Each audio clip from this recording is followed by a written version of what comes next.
You wake up one morning and realize no one called, no one stopped by, no one even knew you were feeling alone.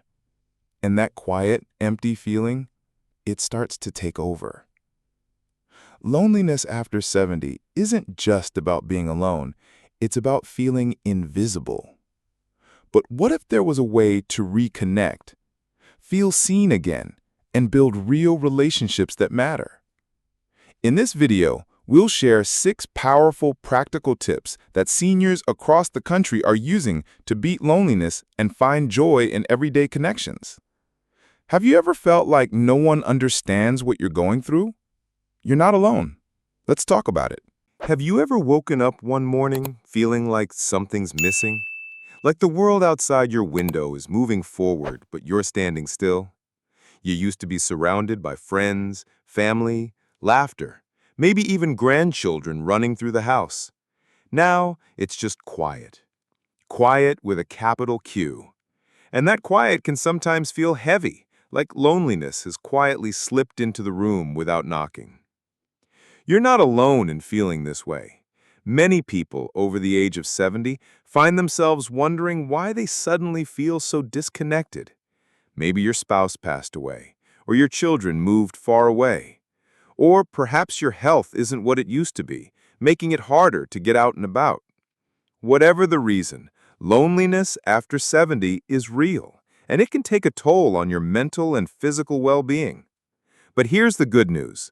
Connection doesn't have to fade just because life changes. There are ways to stay connected, to build new relationships, and to find joy in the company of others, even if those others aren't exactly who you expected them to be. In this video, we'll go over 6 simple but powerful tips that actually work when loneliness creeps in after 70. These aren't just random ideas. They're things that real seniors across the country are doing right now to feel more connected, more engaged, and more alive. Let's start with the first tip, something that might seem obvious but is often overlooked. Get involved in your local community. Now, I know what some of you might be thinking. I'm too old for that, or I don't know anyone there. But hear me out. Community centers, senior clubs, churches, libraries, they all offer activities designed specifically for older adults. These places are full of people who are at similar stages in life and are looking for the same kind of connection you are. Maybe you've never been much of a joiner before, but now is the time to give it a try. Start small. Walk into a coffee shop near you and ask if they host any senior events. Or call your local library and ask about book clubs or craft groups. The key is to show up and give yourself the chance to meet someone new. And don't worry about being awkward or out of place. Everyone was once a stranger there too. What matters is showing up with an open heart and a willingness to connect. Another great way to stay connected is to reconnect with old friends. I mean, how many of you have had a friend from high school or college who you haven't spoken to in years? Or maybe a neighbor from decades ago who moved away? With today's technology, it's easier than ever to reach out. Pick up the phone, send a letter, or even use social media. A simple message can bring back a flood of memories and lead to something more meaningful. I remember talking to a woman named Ruth last year. She sent a Facebook message to her old college roommate she hadn't seen in over 40 years. They started chatting, and within a few weeks, they were meeting every Sunday for lunch. Ruth told me it felt like time had never passed between them. So don't be afraid to reach out. Even a short conversation can make a big difference. The third tip is to volunteer your time. Now, volunteering doesn't always mean giving up hours of your day. Sometimes it can be as simple as mentoring a younger person, helping out at a food bank, or walking dogs at an animal shelter. Volunteering gives you a sense of purpose and helps you feel needed. And let me tell you, it's incredibly rewarding to see the impact you can make in someone else's life. Plus, you'll be around other volunteers who share your interests and values, which naturally leads to conversations and friendships. One gentleman I spoke with recently started volunteering at a hospital after his wife passed away. He said the first few weeks were tough, but after a while, he began to look forward to going in every day. He made new friends, found new meaning in his days, and most importantly, stopped feeling so alone. These three tips, getting involved in your community, reconnecting with old friends, and volunteering, are just the beginning. They're practical, doable, and most importantly, they work. Now that we've covered these first steps, let's move on to the next few strategies that will help you build lasting connections and beat the blues of loneliness. Let's keep going with the next part of our journey to beat loneliness after 70. You've already taken a few important steps, getting involved in your community, reaching out to old friends, and volunteering. Now it's time to look inward and outward at the same time by building new hobbies or learning something new. Now, I know what you might be thinking. I'm not exactly young anymore, or I don't have the energy for that. But here's the thing. Learning something new doesn't have to mean signing up for a college course or becoming an expert overnight. It can be as simple as picking up a paintbrush for the first time, trying your hand at knitting, or even learning how to use a smartphone more confidently. Think about something you always wanted to try but never had the chance. Maybe you used to love playing the piano but stopped when life got busy. Or maybe you've always been curious about gardening but never had the space. Now is the perfect time to give it a go. Not only does learning something new keep your mind sharp, but it also opens the door to meeting others who share the same passion. Take Mary, for example. She was 72 when she decided to join a local painting class.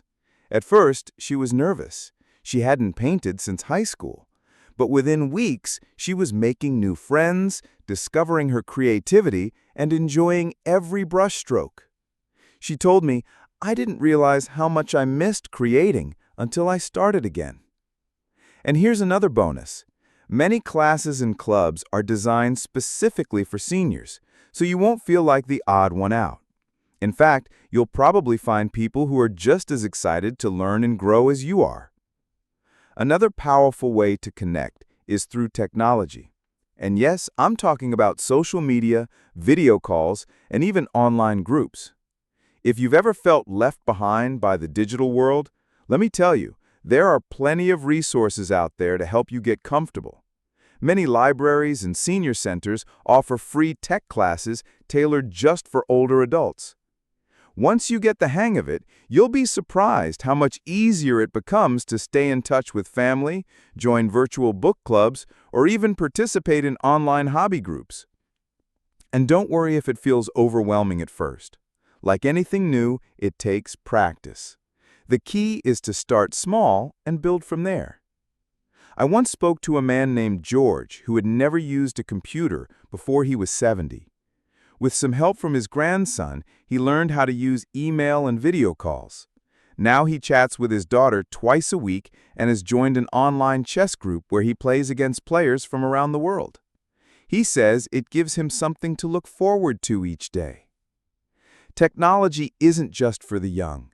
It's a tool we can all use to stay connected in ways we never thought possible. The final tip I want to cover in this section is building deeper connections with family. Sometimes the people closest to us are the ones we take for granted, whether it's your children, grandchildren, or even siblings. Now is the time to reach out and make those relationships stronger. Maybe it's time to call your son on the weekend instead of waiting for him to call you, or write a letter to your grandchild telling them how proud you are of them. These small gestures can mean the world, not just to them, but to you too. One woman I met recently told me she started having weekly phone calls with her 2 granddaughters. They talk about everything from school to dreams for the future. She said it brought back a sense of joy and purpose she hadn't felt in years. Family doesn't always come naturally. We have to work at it. But when we do, the rewards are immeasurable.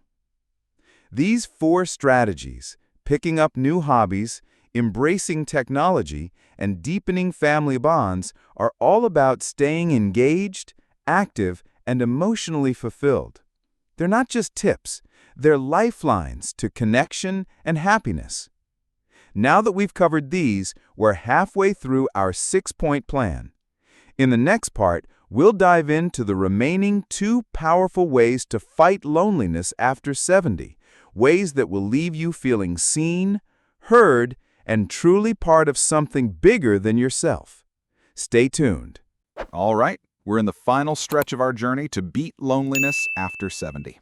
And I want you to know, you've already come a long way. You've learned how to get involved in your community, reconnect with old friends, volunteer, take up new hobbies, embrace technology, and build stronger family ties. Now it's time for the last 2 tips, ones that can truly change the way you see yourself and the world around you. Let's talk about finding purpose through personal goals. Yes, even at this stage in life, setting small, meaningful goals can do wonders for your sense of direction and connection. It doesn't have to be grand or complicated. Maybe it's something as simple as writing down your life story, starting a journal, or planning a trip you always dreamed of taking. Setting goals gives you something to work toward, something to look forward to. And when you share those goals with others, whether it's your kids, a friend, or a group, you open the door to more conversations, more support, and more connection. I once met a man named Henry who was 75 and had just retired. He felt lost without a daily routine. So he set a goal, to write a book about his life. At first, it was hard, but then he started sharing his stories with his grandchildren, and soon they were helping him record them. What began as a personal project became a family event, and Henry found a renewed sense of purpose and belonging.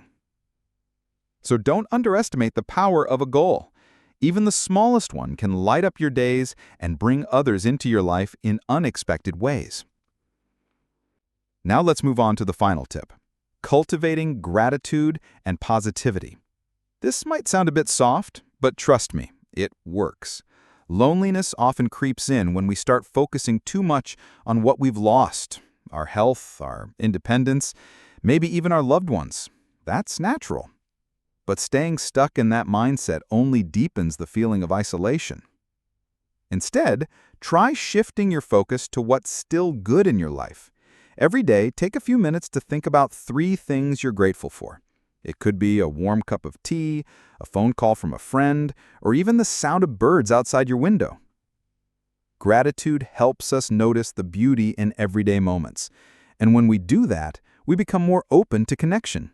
We stop seeing ourselves as alone and start seeing ourselves as part of something bigger. One woman I spoke with started keeping a gratitude journal during the pandemic. She wrote in it every morning before breakfast. After a few weeks, she noticed her mood lifting, her outlook changing, and, most importantly, she started reaching out more to people. She said it changed her life. And here's the thing, gratitude is contagious. When we express it, others feel it too. A simple thank you or a compliment can turn someone's day around. And when we do that, we create ripples of kindness and connection. So, these 6 tips, getting involved in your community, reconnecting with old friends, volunteering, building new hobbies, embracing technology, strengthening family bonds, finding purpose through goals, and cultivating gratitude are not just strategies, they're tools to help you live a richer, fuller, and more connected life. You might be thinking, can all of this really make a difference? The answer is yes. These are real actions taken by real people like you. They've helped seniors find joy, build relationships, and rediscover their place in the world. Remember, loneliness doesn't define you. You have the power to change it. You have the power to connect, to grow, and to enjoy the next chapter of your life with confidence and peace. If you found this helpful, please consider sharing your thoughts in the comments below. I'd love to hear your story or what you plan to try next. And if you haven't already, hit that like button and subscribe so you never miss another video filled with practical, heartwarming advice for living well after 70. Here's to staying connected, staying happy, and living your best life at any age. You've just taken an important step toward living a more connected, joyful life after 70. Loneliness may come quietly, but it doesn't have to stay forever. With the right tools, like getting involved in your community, picking up new hobbies, reconnecting with loved ones, volunteering, embracing technology, and finding purpose through small goals, you can build meaningful relationships and feel more alive than ever. This journey isn't about changing who you are. It's about opening the door to new possibilities and reminding yourself how valuable, capable, and worthy of connection you still are. If what you heard today resonated with you, or if you know someone who might benefit from these tips, please share this video. Let's keep the conversation going and help more people find their way back to joy and belonging. And don't forget to hit that subscribe button so you never miss another episode filled with practical, heartwarming advice for living well at any age. A quick like would mean the world too. It helps us reach more people who need to hear this message. Thank you for watching. You're not alone, and there's always hope for a brighter, more connected tomorrow. Until next time, take care, stay positive, and keep living your best life.